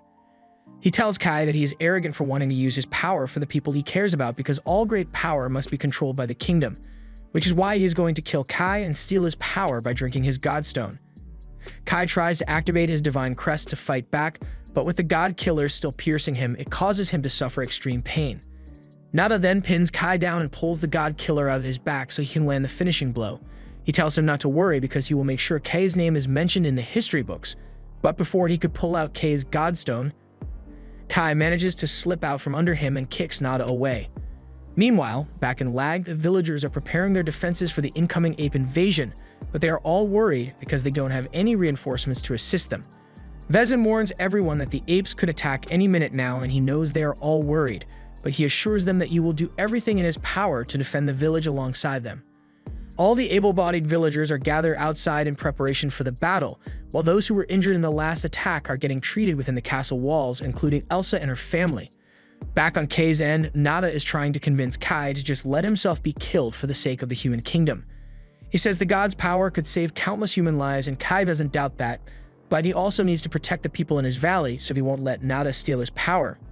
Nada sees that there's no way Kai will ever change his mind, and his surprise attack failed, so he is prepared to fight him to the death. However, before Nada can make a move, an ape comes out of nowhere and attacks him with an axe. At the same time, the attack on the village has just begun, and the villagers are doing their best to hold their ground, but the apes are really good at throwing rocks, so they won't last long. That's when Vezin steps out to handle things personally. But deeper in the forest, the chief of the apes is approaching the battlefield, and he must have upgraded their tech tree because now the apes are throwing flaming rocks at the village. Back on Kay's end, a huge rock is thrown at Nada, so he is forced to retreat, but while he is running, he gets chased down by the ape and is attacked with an axe, so he is forced to fight back. Kai could have escaped now that Nada is busy, but unfortunately, there are two other apes, and they are both trying really hard to kill Kai. Kai is backed into a corner alongside Nada, and the three apes begin interrogating them. The leader reveals that he is a guardian bearer and asks Kai and Nada if they are the ones who dispelled the curse that was placed on the stone here. Neither of them responds, but that doesn't matter because the ape says he won't let them leave here alive. It turns out that all three of the apes are guardian bearers, so Nada is starting to get worried because he knows he can't handle them by himself. However, once Kai realizes that these are the apes who cursed Joes and Olha, he gets up with rage in his eyes and tells them they are going to pay for that. One of the apes tries to stab Kai with a spear, but Kai steps to the side to evade. And when the second ape tries to strike him, he jumps back, but before he could land, he gets caught on the spear and is thrown into the remains of a house. However, just as the ape was about to land a finishing blow, Kai is able to get back up and slash its stomach, but the wound wasn't deep enough to finish the ape off. And at the same time, Kay's wounds from earlier aren't healing because of that dagger Nada stabbed him with. Soon after, Nada shows up and starts asking where the apes went, but Kai isn't going to let himself get backstabbed again, so he gets ready to use his energy blade to take Nada out. However, before the two of them could start fighting, the apes begin taunting them from the shadows. Nada says he doesn't want to let the power of the arbitrator, God, fall into the hands of the apes, so as one of the apes attacks him, he tells them not to underestimate him and starts twirling his staff as a shield. However, he was not as strong as he thought because after a few hits from the ape, Nada gets knocked down and is now hitting the Yamcha pose. The ape then walks up to him and raises its axe to kill Nada. However, at the last second, Kai jumps in and saves him. Nada is shocked that Kai would go out of his way to help him after what he did earlier, but a moment later, the spear ape runs up to stab Kai, so Nada returns the favor and uses his flame magic to create a distraction so he and Kai can escape. Once Kai and Nada manage to make it to safety, Nada asks Kai why he chose to save someone who tried to kill him a few minutes ago. Kai says he was just acting on his instincts, and Nada finds that funny, but at the same time he is starting to understand why the arbitrator god chose to give Kai such tremendous power. The apes have begun searching for the two of them, and it's only a matter of time before they are found, so Nada says they need to come up with a strategy. Right now their chances aren't looking good, but Nada approaches Kai and tells him that if he is willing to listen to his instructions, then both of them can make it out of this alive. Kai asks Nada if he's sure he wants to help because if Kai survives this, then there's nothing stopping him from killing Nada, and Nada honestly wouldn't blame him if he did, but that's a problem for future Nada to deal with. Besides, he still hasn't gotten a chance to see just how powerful Kai truly is. Kai doesn't trust Nada, but he doesn't have much of a choice here, so he agrees to go along with Nada's plan. As the apes close in on their hiding spot, Kai runs out to draw their attention while Nada sneaks off to find a new hiding spot. What makes these apes so dangerous is their ability to hide so well in the environment despite their size, so Kai isn't able to pinpoint their location. But that's where Nada comes in because he uses his surveillance technique to locate the apes and then warns Kai before they attack. Thanks to Nada's callouts, as one of the apes tries to ambush Kai, he sees it coming and is able to decapitate it on the spot. Nada then warns him of another one coming from above, so Kai just stands there and uses his energy blade to slice it in half. Nada is amazed by what Kai is capable of, but in his amazement, he failed to keep track of his surroundings, so the final ape sneaks up on him, and even though Nada does his best to fight back, he gets stabbed through the chest. Nada drops his weapon and falls to the ground. Just when the ape thinks he has won, Kai comes falling from the sky and slices it in half. They have officially won the battle, or at least Kai has, because I don't think Nada is going to last very long with that spear in his lungs. Back in the village of Lag, Olha has finally recovered from the effects of the curse, so he gets up but he is really confused because he has no idea how this happened. Just then, he hears a commotion outside and he realizes it must be the apes, so he wants to get out of bed to go fight. His maid, Akui, tries stopping him because he isn't in good condition right now, but Olha can't afford to wait any longer, so he tells her to go get him a sword and a change of clothes, and Akui can't go against a direct order from Olha, so she agrees to do as he says. Meanwhile, Kai is trying his best to make sure Nada survives, so he drags him into a house and tries feeding him one of the god's stones from the apes. Nada finds it funny that Kai is working so hard to save him despite everything that happened, and normally drinking a god's stone would be enough to heal most wounds, but in this case, it would be pointless. Nada tells him that the ape's spear damaged his godstone, and there's nothing that can fix that. His vision has already begun to fade, so he tells Kai this is the end for him, but Kai refuses to accept that. He recalls that he has healing magic, so he tries using that to save Nada, but no matter how hard he tries to close the wound, nothing works. Nada recognizes what Kai is doing as a healing miracle, and he can't believe Kai managed to acquire a miracle on top of his invisible blade. He tells Kai that he has surpassed what a normal human should be capable of, and that is exactly the kind of power the world needs right now. Nada has accepted that he is going to die here, so he tells Kai to stop trying to heal him and reaches a hand to the sky to apologize to his high priest for failing the mission to retrieve the god.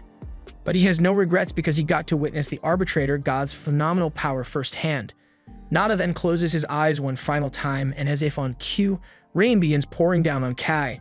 Back in Lag, Jose eventually wakes up, and she is confused because the last thing she remembers is collapsing in the Yuzal's village, yet now she's in her father's room. Just then, Jose hears a large crash outside, and a few moments later, Akui comes to check on her.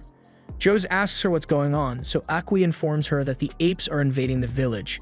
She also has a message for her from Vezin, and according to Akui, if it comes down to it, Vezin wants Jose to flee Lag to ensure her survival. Jose feels hurt when she hears this because even though she understands that her father wants her to be safe, she can't believe he still doesn't trust her to fight on the battlefield alongside him. Jose heads out of her room and finds a ton of people sitting in the corridor, so she asks Akui what this is all about. Akui tells her that Vezin told all the women and children to come hide in the castle until the battle was over, but that's not what Jose meant. She was asking why the people are being kept in the corridor. Jose raises her voice and tells everyone that they can use her room, and they should feel free to use anything inside it as well. She also assures them that the Moloch family will fulfill its duty and defeat the apes, so they don't need to panic. At the same time, two of the soldiers enter Gandalf's room to warn him of the apes' attack, but they are shocked to see that he's not here. One of them thinks Gandalf might have gone out to help in the fight, but the other one tells him there's no way that would happen. With how lazy and selfish Gandalf is, it is much more likely that he fled as soon as the fight started, and the soldier was right because Gandalf is currently running out to the village gates. Just then, a rock comes flying his way and Gandalf freaks out. It looks like all the rumors about Gandalf being stronger than Vezin were false because in reality, he's just a cowardly weakling, and the only reason he made it this far in the first place is because he was relying on Nada's strength. Up on the wall, Elsa has been bringing the soldiers some food to restore their energy. She apologizes that she couldn't make something better for them, but the soldiers are really grateful for her kindness. Elsa is about to head back down to restock the supply of food rations when she spots Gandalf trying to get the front gate open. And she wonders if he's going out to help fight the apes, but then she hears him say he wants to return to the capital as soon as possible. He demands that they open the gates immediately, but the men have been trying for a while now, and they aren't strong enough to do it. Gandalf eventually realizes there's a crank for the gate, so he starts opening the gates, and when the others see this, they run down to stop him. They try to tell Gandalf that if he opens the gate right now, then the apes might be able to get in, but Gandalf couldn't care less. Instead of being reasonable and maybe climbing over the wall instead, Gandalf decides to stab the soldier captain in the gut and yells for everyone to stay out of his way. No one liked Gandalf to begin with, but now that he has killed one of their own, they are prepared to jump him. Unfortunately, Gandalf manages to grab Elsa and holds her hostage to stop anyone from attacking him. He couldn't care less what happens to this village as long as he gets out alive, so once his carriage arrives, he cuts the rope to open the gates. Gandalf then leaves while still holding Elsa hostage, and as soon as the apes realize that the gate is open, they march right through to destroy the village. With the gate breached, all the available soldiers are forced to form a defensive line, but most of them are no match for the apes, so Vezin jumps down from the wall to save them. He is able to easily defeat 3 of the normal apes, but there are still a lot of them left, so surviving this battle won't be easy. Meanwhile, Kai is running back to Lag as fast as he can because he knows that even with Vezin, they don't stand a chance of defending against the entire ape army.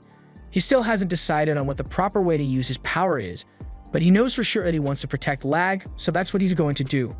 Back in Lag, a few of the officials are informed that the main gate has been breached, which is terrible news, but Vezin is there holding the apes off. However, hearing that Vezin is there makes the officials worry even more because they believe the apes are after Vezin's god's stone. At the same time, Gandalf is riding away from the mess he caused, and he knows this will be the end of the village of Lag, but he is glad he managed to kidnap a new toy for himself. However, Elsa has no intention of letting Gandalf anywhere near her, so she kicks him away. Back at Lag, Vezin is starting to get overwhelmed by the sheer number of apes, but Manso and the other soldiers come up with a great idea, so they paint divine crests onto their faces and act like they are guardian bearers. They are still regular soldiers, but the apes don't know that, so they are starting to get scared, and that hesitation is more than enough for Manso and the others to take out the apes. Now that all the paws inside have been taken care of, the rest of the soldiers try to block off the main gate to stop any more from coming in. But even though they managed to barricade it in time to stop any more apes from getting in, the apes are now trying to bust it down again, so it's only a matter of time before they break through. Manso and the others ask Vezin to leave and let them handle this area on their own because they can't risk him getting hurt. Vezin and the land god are practically the same person, so he needs to do whatever it takes to survive, because as long as he is alright, the village can eventually be rebuilt. Meanwhile, Kai is finally closing in on Lag, but he is shocked by the sheer number of apes here. The apes eventually notice Kai, so they all turn around and run towards him to attack, and Kai is ready for the fade. Back at the village, Ola considers running away for a brief moment, but then he is reminded of all the people whom he swore to protect, and he can't bring himself to turn his back on them. He asks one of the soldiers to go look after Joes and Olva to make sure the apes don't get to them, and in the meantime, he is going to remain here and fight. The apes eventually manage to break through the gate, so Vezin and the other soldiers get ready to fight. And Vezin can still easily overpower the regular apes, but now there are a few guardian bearers mixed into the ape forces, so he is starting to struggle. At the same time, Ola is slowly limping his way onto the battlefield, and even though he's not in good condition right now, he refuses to sit by and watch while the village is under attack. Once the other soldiers realize that Olha is here, they are all relieved because with an extra guardian bearer, they might have a fighting chance now. Olha is able to slash one of the apes in half with his sword as soon as he starts fighting, but due to his weakened state, he exhausts himself quickly. So when he faces one of the ape guardian bearers, his sword isn't able to cut through its neck, and he is knocked to the ground. The ape is about to finish Olha off, but at the last second, Joes jumps in to save him and blocks the strike with a shield. She manages to push the ape back, but her body is in a lot of pain since she hasn't properly recovered yet. She drops her shield and raises her spear to fight the ape. And while she may not be as strong as Olha or Vezin, she is very fast, so the ape can't keep track of her at all. And before it even realizes what's going on, Joes is able to jump into the air and slice its head off in one clean strike. Seeing Joes' victory gives all the soldiers a great sense of confidence, so they resume their fight against the apes, and with the combined strength of Vezin, Olha, and Joes, they are able to defeat the ape guardian bearers. Vezin looks over at Joes with pride because he had no idea that she had become such a competent fighter, but one of the dying apes tells him that a few extra guardian bearers won't be enough to save this village because their king is right outside. Vezin is a little worried, and strangely, the rest of the apes surrounding the village aren't attacking anymore, but it also doesn't look like they are retreating. Vezin goes to the wall to take a look, and to his surprise, he sees Kai ripping through the apes with his bare hands. He has no idea how Kai is doing that, but he seems like he's more than capable of handling the apes out there.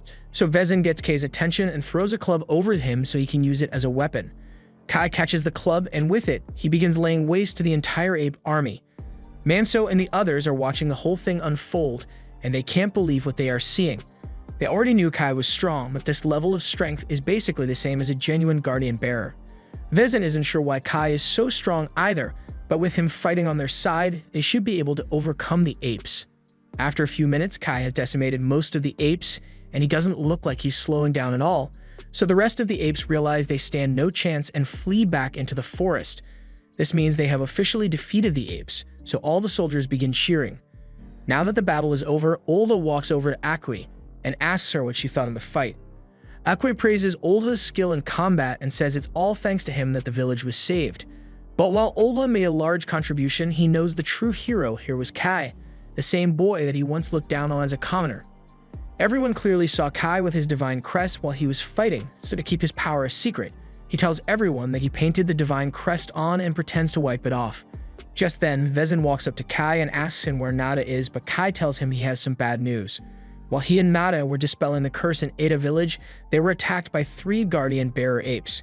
Kai skips a lot of details, but the point is that Nada ended up dying to one of the apes and Kai failed to save him. Vezin is surprised to hear this since he knows Nada was as strong as a guardian bearer, so he wonders how he could have lost. Kai then tells him that one of the apes mentioned the attack on Lag, and as soon as he learned of it, he rushed over as soon as he could to help. But as a result, he never got to give Nada a proper burial.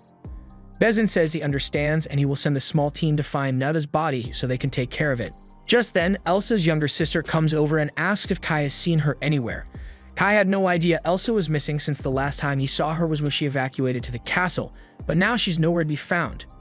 Mansa then comes over and tells everyone that when Gandalf was fleeing during the attack, he kidnapped Elsa and dragged her off in his carriage, but everyone was so busy dealing with the apes that they couldn't chase after him. As soon as Kai hears this, he takes off running in the direction Gandalf went because he has to rescue Elsa from him. But Mansa wonders how Kai intends to catch up to a carriage that has such a huge head start. Meanwhile, in Gandalf's carriage is looking out the window to check if it's safe, so his attendant tells him there shouldn't be any apes in this area, so there's nothing to worry about. Gandalf then asks him how long it will take to return to the capital, and he is told that they are still 1,000 miles away. Traveling 1,000 miles is going to take a while, so Gandalf intends to pass the time by toying with Elsa, but before he could actually do anything, he gets startled by a terrifying presence. He senses something approaching the carriage, so he uses his guardian bearer skills to enhance his vision and sees Kai running at him full sprint. Gandalf grabs a bow and arrow and plans to shoot Kai down before he gets too close, but Elsa refuses to let that happen. So she pushes Gandalf and ruins his perfect shot. Gandalf is enraged, so he takes out his sword to teach Elsa a lesson, but a moment later, the carriage begins to shake because the horses can feel Kay's pressure, and it's scaring them. The driver eventually loses control and the whole carriage crashes after hitting a rock. This flings Gandalf out onto the floor while the horses run away and the driver chases after them. Meanwhile, inside the carriage, one of Gandalf's men got impaled by a piece of wood during the crash, so he's done for. Kai runs up to the wrecked carriage to check on Elsa, but to his horror, he discovers that she was stabbed by Gandalf. He carries her out of the carriage and tries using his healing magic to help her recover, but her injuries are too severe for him to heal. Meanwhile, Gandalf suffers several broken bones from the crash, but with his guardian bearer power, he's able to heal himself and stand back up, but now he has to deal with Kai. Kai walks up to Gandalf and demands to know if he is the one who stabbed Elsa, and Gandalf can already tell that he stands no chance against Kai, so he starts trying to explain that it wasn't his fault. If anything, he says Kai is to blame for Elsa's condition, and Kai thinks he is just lying at first, but Gandalf explains that Kay's energy scares the horses and caused the carriage to crash, which led Gandalf to accidentally stab Elsa. Kai's anger falters for a second because he is starting to wonder if it really was his fault, but then he remembers that Gandalf kidnapped Elsa, so he is still to blame. Gandalf tries getting Kai to calm down for a second and tells him that he won't be able to get away with attacking an inspector, but Kai couldn't care less about Gandalf's status, so he grabs him by the neck and slams him to the ground. Gandalf begins saying he did nothing wrong because it is normal for the strong to take advantage of the weak, and commoners like Kai should never possess such power. But none of this is helping his case, so Kai grows tired of listening to Gandalf and rips his Godstone out of his chest. He may have successfully gotten revenge for what Gandalf did to Elsa, but he still has no idea how to save Elsa.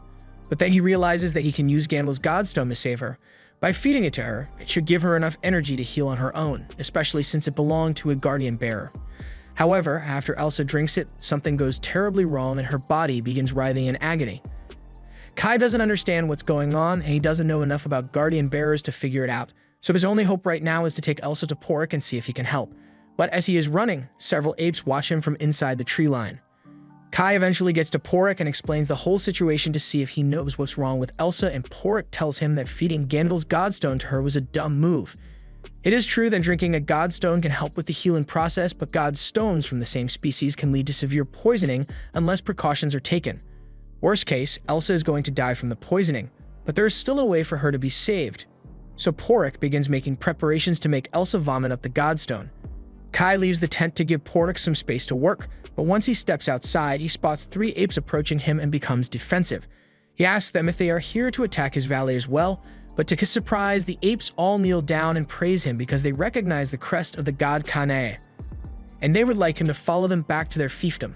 Some time passes, and the Chorus have been able to get Elsa to vomit up most of Gandalf's Godstone, and they've also given her some uric antidote, so now all they can do is wait and hope that she survives.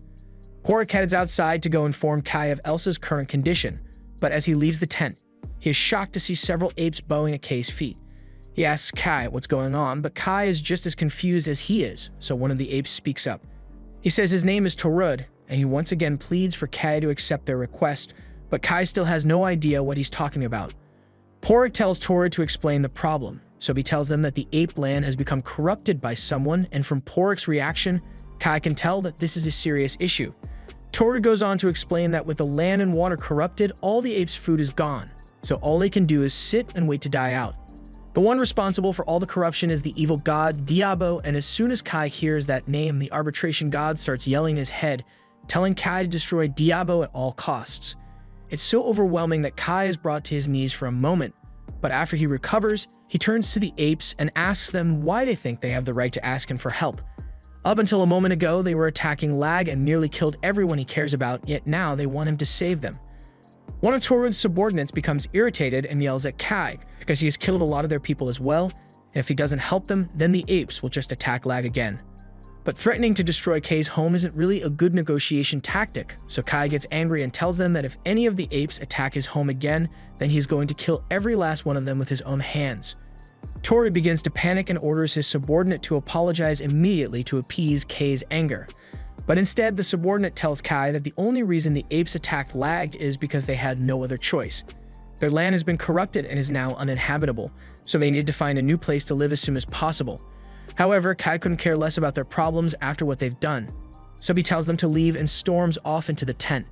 Porik follows him inside and sees Kai standing over Elsa's, so he tells him that they have finished treating her, but whether she survives or not will depend on the strength of her life force. Porik asks if Kai is willing to listen to the request that the apes made, but Kai points out that Elsa wouldn't be in the mess if they hadn't attacked Lag, so he doesn't plan to do anything to help them. Porik understands how Kai feels about this, but the apes made their petition to him according to the ancient customs, and since Kai is now the arbitration god, he cannot simply ignore them. He is known by many names: the god of Kanaya, the arbitration god, the valley god, but regardless all the different names he is called, all the races worship him equally.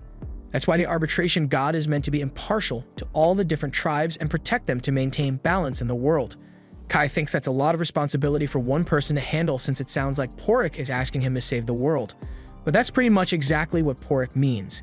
Kai has inherited the power of the arbitration god, and this god is far more powerful than the various land gods that are scattered across the continent, so protecting the world is the arbitration god's destiny. Kai has a lot to think about, so he decides to head out to get some fresh air, and he's surprised to see that the apes are still there waiting for him. But he has nothing to say to them right now, so he simply walks past them. Kai then heads down into the valley and sits by the valley god's gravestone. He is still trying to wrap his head around this whole thing because it's hard to believe that he is expected to save the world now. And if the valley god's power is so amazing, then he asks why it was given to someone like him. He asks the valley god for answers, but the god remains silent, so in a fit of frustration, Kai starts using his powers on the two flowers at the base of the gravestone. However, he is stopped by Aru because she doesn't want him to hurt the poor flowers for no reason. Kai realizes he may have overreacted, so he gets up and decides to head back out of the valley, leaving Aru really confused since she has never seen Kai act like that before. Back at the top of the valley, Porik is having a friendly conversation with the apes, and he tells them he is impressed that they are so fluent in the human language. Just then, Kai returns and he walks straight past the apes to tell Porik that he is going to return to Lag now. Torrid's subordinate gets agitated and asks if that means Kai is rejecting their request, but yells at him and says he's still thinking about it. He hasn't decided whether he's going to help the apes or not, but for now he really needs to get back to Lag because they'll be worried if he doesn't return soon. He can't take Elsa back with him in her current condition, so he asks Porik to take care of her while he is gone. Kai then runs off, and once he is out of sight, Torrid asks Porik if he thinks Kai will actually agree to help them. Porik can't say that he knows what Kai will do, but he can say with confidence that Kai isn't the kind of person who would blindly ignore his duties. Eventually, Kai makes it back to Lag, and everyone is glad to see that he is alright. They ask him what happened out there, so Kai lies and says he wasn't able to track Gandalf down. After all, he can't exactly tell them that he killed the inspector or that he fed his godstone to Elsa, so he allows everyone to believe that Gandalf managed to escape with Elsa. Manso feels bad for Kai since he knows how close he and Elsa work, so he tells him he can go get some rest for now, but before that, Kai says he needs to speak with Vezin. A little while later, Kai is brought up to Vezin's office and tells him that the apes will most likely attack again in the near future.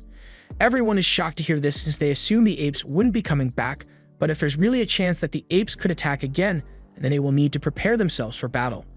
There's nothing more for Kai to say, so it's time for him to go, but before he leaves, Vezin tells him that he was really impressed with Kai's performance in the last battle, and he's looking forward to seeing what you will accomplish in the future. As Kai steps out of the palace, he is approached by Elsa's sister, Lisa, and she's asking him where Elsa is. Before Kai left, he promised that he would bring Elsa back with him, but he can't explain what really happened, so he is forced to let Lisa believe that her sister is gone, and she blames him for all of it. Jodes comes up to Kai and tells him that everyone knows that lives are lost in a battle, but lately she's starting to wonder if the land gods may be getting them into fights to weed out the weak. She then looks over to the pile of ape corpses being harvested for their godstones, and she can't help but wonder if the apes had people they cared about as well. Just then, Olda shows up and asks Kai if he's the one who killed that pile of apes over there. He admits that Kai is a lot more impressive than he had initially thought, but he doesn't understand why Kai doesn't look happy, and it's starting to piss him off. Olha is jealous that Kai is the one who received all the praise because he thinks he could have done the same thing if he hadn't gotten cursed. He thinks that if he had been the one to slay the apes, then word of it might have gotten back to the kingdom, and it would have improved the Moloch family's status. He takes his sword and starts stabbing the ape corpse in frustration, but even if it's an ape, desecration of a corpse is heavily frowned upon, so Kai grabs Olda's arm to get him to stop. However, in a fit of rage, Olda pushes Kai to the ground and points his sword at him, saying he shouldn't get cocky because he won't be Lag's starfighter forever. Kai tells him he doesn't care about any of the praise or fame because as things are, more people are going to die if there's another battle. He'll be much happier if he could stop the apes from attacking altogether, but Olda tells him that will never happen since humans and demi-humans have been at war for generations and nothing is going to change that. However, Kai refuses to accept such a fate, so he has finally come to a decision and knows what he needs to do. He heads back up to Vezin's office and asks him for permission to go investigate the ape territory. Vezin is starting to get suspicious because it's weird that Kai wants to go out on another mission when he just got back, but even if Kai is hiding something, he still trusts him enough to handle himself out there. After making a few preparations, Kai is ready to head out, but before he goes, Menso gives him a new spear since his old one is broken. Joes also has a gift for him, so she tells Kai she wants him to take her knife with him. Kai is grateful, but he doesn't think he deserves such a valuable knife. However, Joes tells him to just take it already. She wants him to think of it as a good luck charm, and if he is ever in danger, she tells him to use it without hesitation. Kai thanks her for her thoughtfulness, but as he is leaving the village, he wonders if he will ever get to see Joes again. He doesn't know for sure whether he can defeat the evil god or not, but he has already decided to go through with it, so he's just going to have to do his best. Meanwhile, out in the desert, a few of the Korras are taking care of Gandalf's body so no one finds out what Kai did, and back at the Korra village, Kai informs the apes that he is willing to accept their request. The apes can hardly believe it, but Kai assures them that he is serious. However, he is only going to fulfill their request if they can promise they won't attack Lag while he is gone. The apes swear that they won't try to invade Lag anymore, so Kai is about to follow them so they can lead him to the ape land. However, before he leaves, Pork reminds him that there is still a lot of hatred between the apes and the humans, so if he travels into ape territory as he is now, he might encounter some trouble. To fix this, he gives Kai some traditional Korra's clothing, and as long as Kai is wearing this, any ape that sees him will assume he is a Korra as well.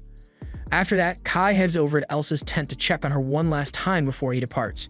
He knows she probably can't hear him, but he tells her that her sister is really worried about her, and he's going to be gone for a while, so he hopes she will be better by the time he returns. He then leaves the tent, but to his surprise, as soon as he steps out, he sees the Korras holding the axe that belonged to the strong Orc Guardian bearer, Adurakan. Pork explains that they took the axe after Kai killed Adurakan, but it might prove useful to him if he gets into a fight in the ape territory. The axe is comically large for Kai's body, but he is able to swing it around pretty easily, so he decides to keep it. Kai and the others then begin their journey to the land of the apes. Meanwhile, over in the Human Kingdom's capital, a bunch of the powerful nobles are having a party when they receive word that Lag is under attack by the apes. However, they couldn't care less because Lag is a remote village, so even if it gets destroyed, it won't affect their lives at all. In fact, the reason they are able to enjoy such peaceful lives out here is because they routinely let small villages like Lag die out while fighting against the demi-humans, and they don't plan on stopping anytime soon. At the same time, Kai has finally made it to the apes' land, and the situation is just as bad as they had described because there's a thick black fog over the entire area. They begin walking through what's left of the ape settlements, and Kai spots a bunch of dead bodies nearby. The apes explain that those are the apes who were killed by Diabo, but Kai still doesn't know much about this evil god, so he asked Pork for a little info. Pork has never met Diabo before, but he has heard of the legend, so he tells Kai that Diabo is a god that has appeared many times in this world and caused mayhem. The last time Diabo appeared, it was the previous arbitration god who defeated him, so the story has been passed down for generations. As a result of Diablo's curse on this land, plants cannot grow, even the fish in the river have all died. Torrid eventually leads Kai to a massive tree in the middle of the ape village and tells him the village chief, Abrador, is inside waiting for him, so Kai goes to meet with him, but he's not sure what to expect. This was the end of episode 10. Subscribe to not miss the next part.